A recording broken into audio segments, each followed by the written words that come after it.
nanti. Ooh, look at the chocolate, guys. Wah, kan kau tengok.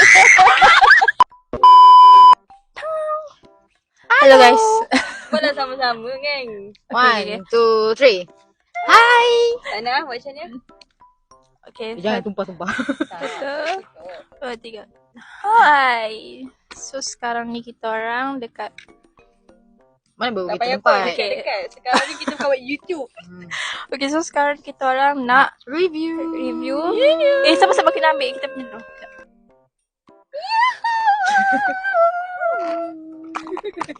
Ya, Ali kot. Pasti tu. Dah tak nak pegang mic. Bangang lu. Kau tak aku letak kat sini tadi. Tak lah dekat kau punya tudung. Tudung. Alah, okay. Kita nak Syok. review. Dia cakap. Hello guys.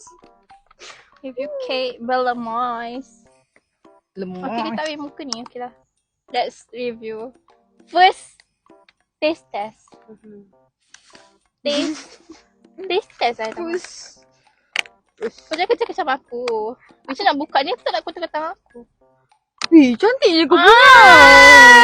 Nanti. Ooh, look at the chocolate, guys. Wah, kan kau tengok. Oh my god. Kenapa? Ya Allah. Terjatuh. Hilang. Weh. Bismillahirrahmanirrahim. Tak ada plan ni. Betul-betul sama-sama lah, sabar. Aku tak makan lagi. Jangan sedap je kau punya ni. Hidup macam Coklat tu. siap. Bismillahirrahmanirrahim.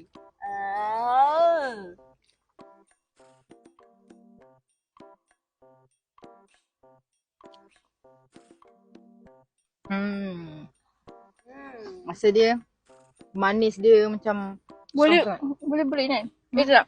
Manis dia macam boleh terima. Manis. Dia tak manis cantik. Manis lah. Manis lah. Nampak air tadi lagi manis. Air memang lah. Aku rasa manis Sebab dia. air yang kita beli tadi tu, dia baru buat. Kalau kita belilah tengah-tengah, buat tu dah cair sedap. Ni rasa dia macam kek dia pun lembut. Sukalah rasa Kek dia kek lagi dia. tu. Kek dia sumpah lembut gila. Rasa tak gila. Kenapa bagi aku macam sama je dengan kek kita beli. Tak sama. Semua dah sama.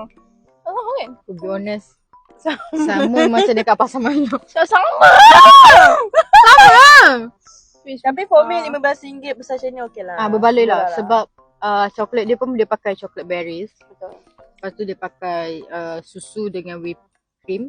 Whipping cream. Macam tu.